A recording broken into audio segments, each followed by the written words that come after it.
ನವರಾತ್ರಿ ಹಬ್ಬ ಆರಂಭವಾಗುತ್ತಿದ್ದಂತೆ ದುರ್ಗಾದೇವಿಯ ಭಕ್ತರು ಆಯಾ ದಿನಕ್ಕೆ ಅನುಗುಣವಾಗಿ ಬಣ್ಣದ ಬಟ್ಟೆಗಳನ್ನು ಧರಿಸುವ ಮೂಲಕ ಆಕೆಯ ಆಶೀರ್ವಾದ ಪಡೆದುಕೊಳ್ಳಲು ಬಯಸುತ್ತಾರೆ. 2025ರ ನವರಾತ್ರಿ ಹಬ್ಬದ 9 ದಿನವೂ ನಾವು ಯಾವ ಬಣ್ಣದ ಬಟ್ಟೆಯನ್ನು ಧರಿಸಬೇಕು, ನವರಾತ್ರಿ 2025ರ 9 ದಿನದ ಯಾವ ಬಣ್ಣದ ಬಟ್ಟೆ ಧರಿಸಿದರೆ ಏನು ಪ್ರಯೋಜನ ಅಂತ ಈ ವಿಡಿಯೋದಲ್ಲಿ ನೋಡೋಣ ಫ್ರೆಂಡ್ಸ್. ಹಿಂದೂ ಹಬ್ಬಗಳಲ್ಲಿ ಅತ್ಯಂತ ಮಹತ್ವದ ಹಬ್ಬವೆಂದರೆ ನವರಾತ್ರಿ ಹಬ್ಬ. ಈ ಹಬ್ಬದಲ್ಲಿ ದುರ್ಗಾದೇವಿಯ ಭಕ್ತರು 9 ದಿನಗಳ ಕಾಲ ಆಕೆಯ ರೂಪಗಳನ್ನು ಶ್ರದ್ಧಾಭಕ್ತಿಯಿಂದ ಪೂಜಿಸುತ್ತಾರೆ ಫ್ರೆಂಡ್ಸ್. ಸೆಪ್ಟೆಂಬರ್ 22ರಿಂದ ಅಕ್ಟೋಬರ್ 2ರವರೆಗೆ ವಿಜಯದಶಮಿಯವರೆಗೆ ಆಚರಿಸಲಾಗುತ್ತದೆ. ಈ 9 ಹಗಲು ಮತ್ತು 9 ರಾತ್ರಿಗಳಲ್ಲಿ ಭಕ್ತರು ವಿವಿಧ ಪೂಜಾ ವಿಧಿವಿಧಾನಗಳ ಮೂಲಕ ದುರ್ಗಾದೇವಿಯನ್ನು ಪೂಜಿಸುತ್ತಾರೆ. ನವರಾತ್ರಿಯ ಸಮಯದಲ್ಲಿ ದುರ್ಗಾದೇವಿಯನ್ನು ಮೆಚ್ಚಿಸಲು ಬಣ್ಣಗಳು ಬಹುಮುಖ್ಯ ಪಾತ್ರವನ್ನು ವಹಿಸುತ್ತವೆ.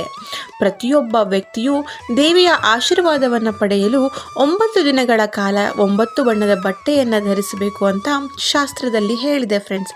ಹಾಗಾಗಿ ಈ ವಿಡಿಯೋವನ್ನು ನೋಡ್ತಾ ಇರೋ ಎಲ್ಲ ವೀಕ್ಷಕರು ಕೂಡ ಆ 9 ದಿನಗಳ ಕಾಲ 9 ಬಣ್ಣದ ಬಟ್ಟೆಯನ್ನು ಧರಿಸಿ ತಾಯಿಯ ಕೃಪೆಗೆ ಪಾತ್ರರಾಗಬೇಕು ಅಂತ ನಾನೆಲ್ಲರ ಹತ್ರನೂ ಕೇಳ್ಕೊಳ್ತಾ ಇದ್ದೀನಿ. ಬನ್ನಿ, ಹಾಗಿದ್ರೆ ಮೊದಲನೇ ದಿನ, ನವರಾತ್ರಿಯ ಮೊದಲನೇ ದಿನ ಯಾವ ಬಣ್ಣದ ಬಟ್ಟೆಯನ್ನು ಧರಿಸಬೇಕು ಅಂತ ನೋಡೋಣ. ನವರಾತ್ರಿ ಮೊದಲನೇ ದಿನ ಸೆಪ್ಟೆಂಬರ್ 22 ಬಂದಿದೆ. ಬಿಳಿ ಬಣ್ಣದ ಬಟ್ಟೆ. ನವರಾತ್ರಿಯ ಮೊದಲನೇ ದಿನ ಬಿಳಿ ಬಣ್ಣದ ಬಟ್ಟೆಯನ್ನು ಧರಿಸಬೇಕು. ನವರಾತ್ರಿಯ ಮೊದಲನೇ ದಿನ ಶೈಲಪುತ್ರಿ ದೇವಿಗೆ ಸಮರ್ಪಿತವಾಗಿದೆ. ಶೈಲಪುತ್ರಿ ದೇವಿಯು ಬಿಳಿ ಬಣ್ಣವನ್ನು ಹಾಗೂ ಬಿಳಿ ಬಣ್ಣದ ವಸ್ತುಗಳನ್ನು ಪ್ರೀತಿಸುತ್ತಾಳೆ. ಈ ದಿನ ಬಿಳಿ ಬಣ್ಣದ ಬಟ್ಟೆಯನ್ನು ಧರಿಸುವುದರಿಂದ ಶ್ರೀಶೈಲಪುತ್ರಿಯ ಅನುಗ್ರಹ ದೊರೆಯುವುದು ಫ್ರೆಂಡ್ಸ್. ಬಿಳಿ ಬಣ್ಣದ ಬಟ್ಟೆ ಧರಿಸುವುದರಿಂದ ಆಂತರಿಕ ಶಾಂತಿ ಮತ್ತು ಆಧ್ಯಾತ್ಮಿಕ ಶಾಂತಿಯನ್ನು ಪಡೆಯಬಹುದು. ಹಾಗಿದ್ರೆ ನವರಾತ್ರಿಯ 2ನೇ ದಿನ ಸೆಪ್ಟೆಂಬರ್ 23, ಈ ದಿನ ಕೆಂಪು ಬಣ್ಣದ ಬಟ್ಟೆಯನ್ನು ಧರಿಸಬೇಕು ಫ್ರೆಂಡ್ಸ್.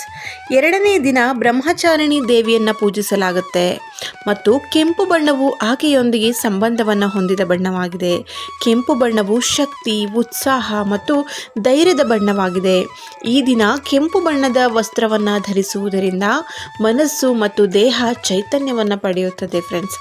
ಹಾಗಾಗಿ ನವರಾತ್ರಿಯ 2ನೇ ದಿನ ಕೆಂಪು ಬಣ್ಣದ ಸೀರೆಯನ್ನು ಧರಿಸಿ ತಾಯಿಯನ್ನು ಪ್ರಾರ್ಥಿಸುವುದರಿಂದ, ತಾಯಿಯ ಪೂಜೆ ಮಾಡುವುದರಿಂದ ತಾಯಿಯ ದುರ್ಗಾದೇವಿಯ ಅನುಗ್ರಹಕ್ಕೆ ನಾವು ಪಾತ್ರರಾಗಬಹುದು. ನವರಾತ್ರಿಯ 3ನೇ ದಿನ ಸೆಪ್ಟೆಂಬರ್ 24, ಅವತ್ತಿನ ದಿನ ಕಡು ನೀಲಿ ಬಣ್ಣ ತಾಯಿಗೆ ಅತ್ಯಂತ ಶ್ರೇಷ್ಠವಾದದ್ದು.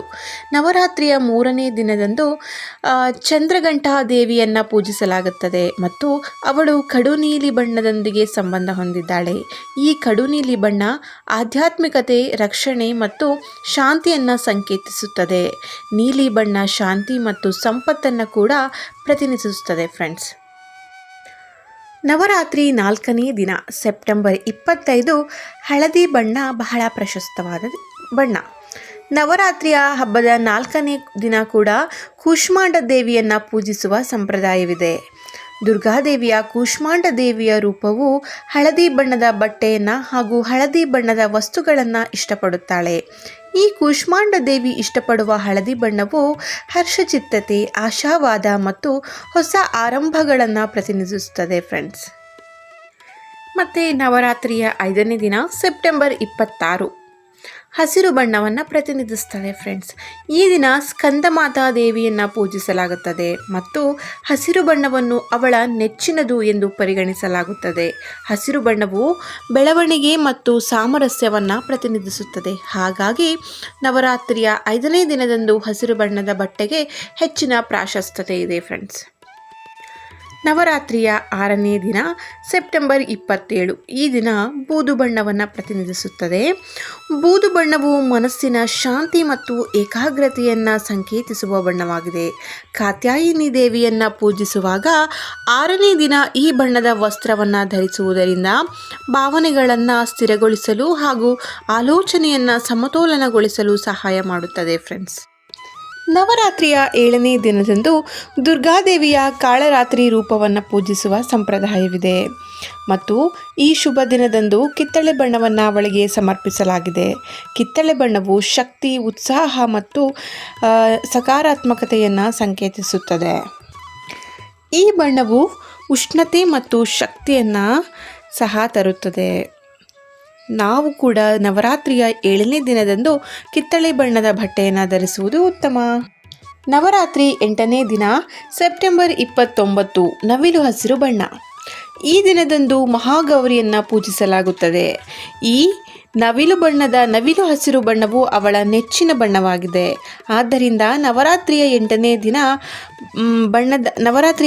ದಿನದ ಬಣ್ಣ ನವಿಲು ಹಸಿರು ಬಣ್ಣ. ಮಹಾಗೌರಿಗೆ ಪ್ರಿಯವಾದ ಬಣ್ಣವು ಬೆಳವಣಿಗೆ ಮತ್ತು ಸಮೃದ್ಧಿಯನ್ನು ಪ್ರತಿನಿಧಿಸುತ್ತದೆ. ನವರಾತ್ರಿಯ 9ನೇ ದಿನ ಅಂದರೆ ಸೆಪ್ಟೆಂಬರ್ 30, ಆ ದಿನ ಗುಲಾಬಿ ಬಣ್ಣದ ಸೀರೆಯನ್ನು ಅಥವಾ ವಸ್ತ್ರವನ್ನು ಧರಿಸಿ ತಾಯಿ ದುರ್ಗೆಗೆ ಪೂಜೆಯನ್ನು ಮಾಡುವುದು ಬಹಳ ಉತ್ತಮ. ನವರಾತ್ರಿ ಹಬ್ಬದ ದಿನದಂದು ಸಿದ್ಧಿದಾತ್ರಿ ದೇವಿಯನ್ನು ಪೂಜಿಸುವ ಮೂಲಕ ನವರಾತ್ರಿಯ 9ನೇ ದಿನದಂದು ಗುಲಾಬಿ ಬಣ್ಣವನ್ನು ಅವಳಿಗೆ ಅರ್ಪಿಸಲಾಗುತ್ತದೆ. ಗುಲಾಬಿ ಪ್ರೀತಿ, ಕರುಣೆ ಮತ್ತು ದೈವಿಕ ಸ್ತ್ರೀ ಶಕ್ತಿಯನ್ನು ಸಂಕೇತಿಸುವಂತಹ ಬಣ್ಣವಾಗಿದೆ ಫ್ರೆಂಡ್ಸ್. ನಮಸ್ಕಾರ ಫ್ರೆಂಡ್ಸ್, ಜ್ಯೋತಿ ಕ್ರಿಯೇಷನ್ ಯೂಟ್ಯೂಬ್ ಚಾನಲ್ನ ಎಲ್ಲ ವೀಕ್ಷಕರಿಗೂ ಕೂಡ ಆತ್ಮೀಯವಾದ ಸ್ವಾಗತ. ಫ್ರೆಂಡ್ಸ್, ಐ ಹೋಪ್ ಈ ವಿಡಿಯೋ ನಿಮಗೆಲ್ಲರಿಗೂ ಇಷ್ಟ ಆಗಿದೆ ಅಂತ ನಾನು ಭಾವಿಸ್ತಾ ಇದ್ದೀನಿ. ನವರಾತ್ರಿಯ ದಿನ ನಾವೆಲ್ಲರೂ ಆಚರಣೆ ಮಾಡ್ತೀವಿ, ಆದರೆ ಈ 9 ದಿನ ಯಾವ ಬಣ್ಣದ ಸೀರೆಗಳನ್ನು ತೊಟ್ಟು ನಾವು ತಾಯಿ ದುರ್ಗಾದೇವಿಯನ್ನು ಆರಾಧಿಸಿದ್ರೆ ನಮ್ಗೆ ಒಳ್ಳೆಯದಾಗುತ್ತೆ ಅಂತ ಯಾರಿಗೂ ಗೊತ್ತಿರಲ್ಲ. ಬಟ್ ನಾವು ನಾರ್ಮಲಿ ದುರ್ಗಾದೇವಿಯನ್ನು ನಾವು ಪೂಜೆ ಮಾಡ್ತಿರ್ತೀವಿ. ಬಟ್ ಅದರ ಹಿಂದೆ ಹೀಗೂ ಕೂಡ ಒಂದಿದೆ. ಈ ರೀತಿಯ ಬಣ್ಣಗಳು ಕೂಡ ತುಂಬಾ ಪ್ರಾಮುಖ್ಯತೆಯನ್ನು ವಹಿಸ್ತವೆ. ಸೊ ಹಾಗಾಗಿ ನಾನು ಹೇಳಿದಂತಹ ಈ 9 ದಿನ 9 ಬಣ್ಣದ ಸೀರೆಯನ್ನು ತೊಟ್ಟು ತಾಯಿ ದುರ್ಗಾದೇವಿಯನ್ನು ಆರಾಧಿಸುವುದರಿಂದ ನಾವು ಅತಿ ಬೇಗನೆ ದುರ್ಗಾದೇವಿಯ ಆಶೀರ್ವಾದಕ್ಕೆ ಪಾತ್ರರಾಗ್ಬೋದು ಫ್ರೆಂಡ್ಸ್.